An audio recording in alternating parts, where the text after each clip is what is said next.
हमारे चैनल पर आपका स्वागत है। कुछ अनकही सच्ची बातें। Please like share subscribe my channel. आज का हमारा विषय है कृपाचार्य तथा द्रोणाचार्य जन्म कथा। बिना मां के जन्मे थे कृपाचार्य और द्रोणाचार्य।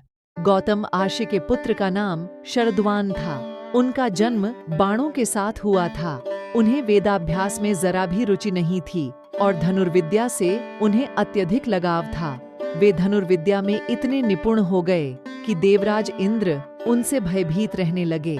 इंद्र ने उन्हें साधना से डिगाने के लिए नामपदी नामक एक देवकन्या को उनके पास भेज दिया। उस देवकन्या के सौंदर्य के प्रभाव से शरद्वान इतने कामपीड़ित हुए कि उनका वीर्य स्खलित होकर एक सरकंडे पर आ गिरा। वह सरकंडा 2 भागों में विभक्त हो गया, जिसमें से एक भाग से कृप नामक बालक उत्पन्न हुआ और दूसरे भाग से कृपी नामक कन्या उत्पन्न हुई। कृप भी धनुर्विद्या में अपने पिता के समान ही पारंगत हुए।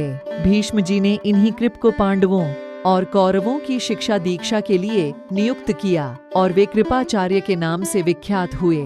कृपाचार्य के द्वारा पांडवों तथा कौरवों की प्रारंभिक शिक्षा समाप्त होने के पश्चात अस्त्र शस्त्रों की विशेष शिक्षा के लिए भीष्म जी ने द्रोण नामक आचार्य को नियुक्त किया। इन द्रोणाचार्य जी की भी एक विशेष कथा है। एक बार भरद्वाज मुनि यज्ञ कर रहे थे।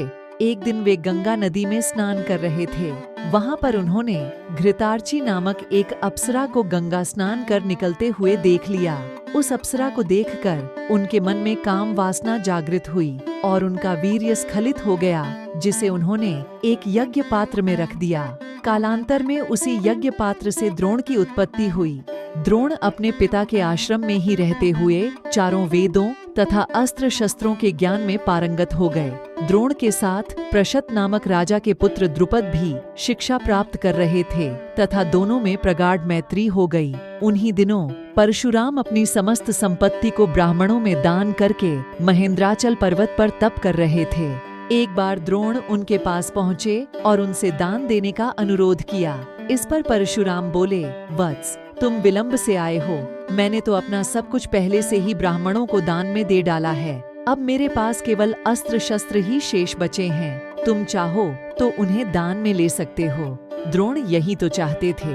अतः उन्होंने कहा, हे गुरुदेव, आपके अस्त्र शस्त्र प्राप्त करके मुझे अत्यधिक प्रसन्नता होगी, किंतु आपको मुझे इन अस्त्र शस्त्रों की शिक्षा दीक्षा देनी होगी तथा विधि विधान भी बताना होगा। इस प्रकार परशुराम के शिष्य बनकर द्रोण अस्त्र शस्त्रादि सहित समस्त विद्याओं के अभूतपूर्व झांता हो गए। शिक्षा प्राप्त करने के पश्चात द्रोण का विवाह कृपाचार्य की बहन कृपी के साथ हो गया। कृपी से उनका एक पुत्र हुआ। उनके उस पुत्र के मुख से जन्म के समय अश्व की ध्वनि निकली, इसलिए उसका नाम अश्वत्थामा रखा गया। किसी प्रकार का राजाश्रय प्राप्त न होने के कारण द्रोण अपनी पत्नी कृपी तथा पुत्र अश्वत्थामा के साथ निर्धनता के साथ रह रहे थे। एक दिन उनका पुत्र अश्वत्थामा दूध पीने के लिए मचल उठा, किंतु अपनी निर्धनता के कारण द्रोण पुत्र के लिए गाय के दूध की व्यवस्था न कर सके। अकस्मात उन्हें अपने बाल्यकाल के मित्र राजा द्रुपद का स्मरण हो आया, जो कि पांचाल देश के नरेश बन चुके थे। द्रोण ने द्रुपद के पास जाकर कहा, मित्र, मैं तुम्हारा सहपाठी रह चुका हूँ।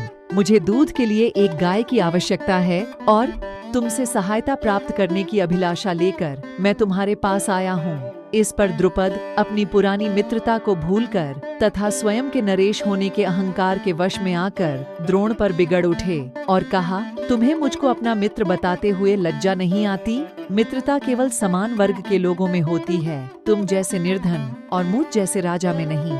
अपमानित होकर द्रोण वहां से लौट आए और कृपाचार्य के घर गुप्त रूप से रहने लगे। एक दिन युधिष्ठिर आदि राजकुमार जब गेंद खेल रहे थे तो उनकी गेंद एक कुएं में जा गिरी। उधर से गुजरते हुए द्रोण से राजकुमारों ने गेंद को कुएं से निकालने लिए सहायता मांगी। द्रोण ने कहा, यदि तुम लोग मेरे तथा मेरे परिवार के लिए भोजन का प्रबंध करो तो मैं तुम्हारा गेंद निकाल दूंगा। युधिष्ठिर बोले, देव, यदि हमारे पितामह की अनुमति होगी तो आप सदा के लिए भोजन पा सकेंगे। द्रोणाचार्य ने तत्काल एक मुट्ठी सींक लेकर उसे मंत्र से अभिमंत्रित किया और एक सींक से गेंद को छेदा। फिर दूसरे सींक से गेंद में फंसे सींक को छेदा।